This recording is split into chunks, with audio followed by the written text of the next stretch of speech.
श्री गणेशाय नमः।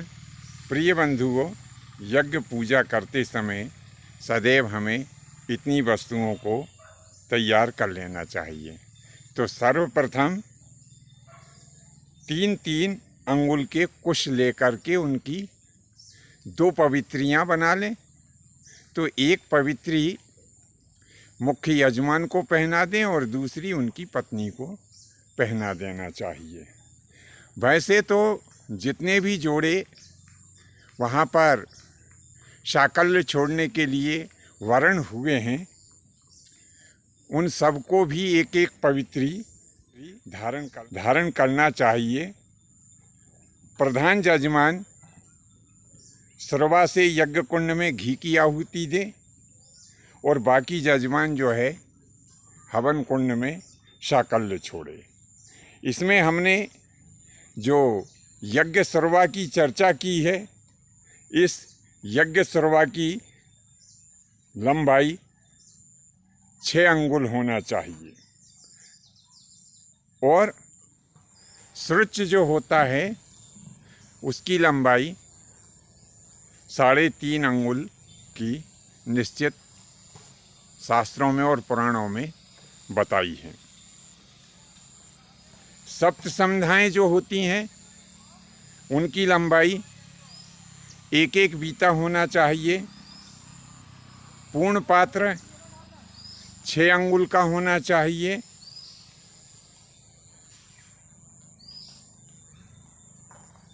और 3 अंगुल की आज्या स्थाली होना चाहिए। 6 अंगुल की 4 स्थाली का वर्णन पुराणों में बताया गया है। इसमें 2 अंगुल का उपयमन होना चाहिए और 1 अंगुल का समामार्जन कुश होना चाहिए।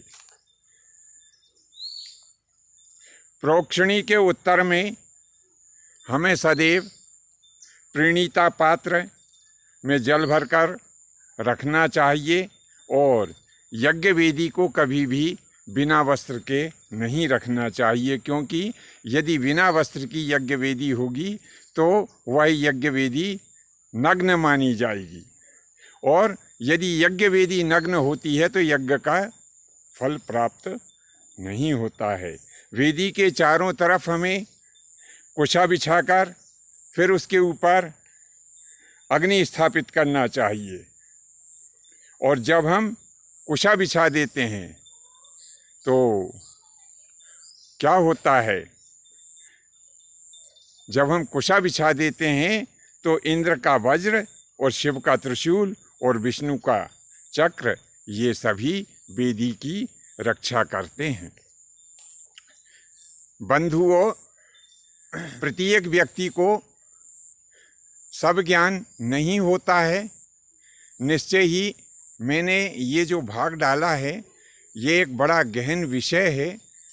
इसमें मेरे से बहुत जगह त्रुटियां रह गई हों तो विद्वानों से आग्रह है कि वे नीचे जो कमेंट्स बॉक्स है उसमें अपनी अमूल्य टिप्पणियां दें ताकि जो हमारे ज्ञान में कमी है वो और पूरी हो सके।